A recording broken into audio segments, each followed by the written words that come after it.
ఎన్నికల ప్రవర్తన నియమావళిని పటిష్టంగా అమలు చేయాలని తూర్పు పశ్చిమ గోదావరి జిల్లాల పట్టభద్రుల నియోజకవర్గ ఎన్నికల పరిశీలకురాలు కె సునీత సంబంధిత అధికారులను ఆదేశించారు. గురువారం తూర్పు పశ్చిమ గోదావరి జిల్లా పట్టభద్రుల నియోజకవర్గ ఎమ్మెల్సీ ఎన్నికపై ఏలూరు కలెక్టరేట్ వీసీ హాల్ నుంచి ఆయా జిల్లాల కలెక్టర్లు, ఎస్పీలు తదితరులతో ఎన్నికల పరిశీలకురాలు సునీత సమీక్షించారు. సమావేశంలో జిల్లా కలెక్టర్ వెట్రిసెల్వి, జిల్లా ఎస్పీ కేపీఎస్ కిషోర్ పాల్గొన్నారు.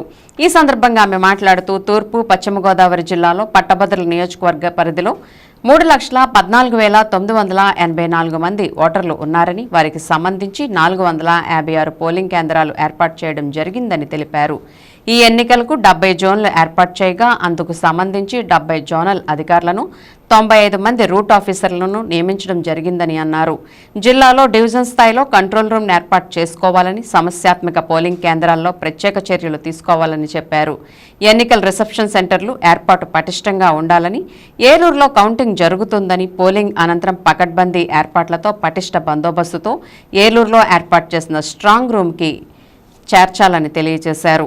సమావేశంలో ఆయా జిల్లాల నుండి జిల్లా కలెక్టర్లు, ఎస్పీలు, సంబంధిత అధికారులు ఈ వీడియో కాన్ఫరెన్స్లో పాల్గొనగా ఏలూరు నుంచి సహాయ రిటర్నింగ్ అధికారి V Visweswararao, ZP CEO K Subbarao, DRDA PD R Vijayaraju, పలువురు నోడల్ అధికారులు, ఎన్నికల సిబ్బంది పాల్గొన్నారు.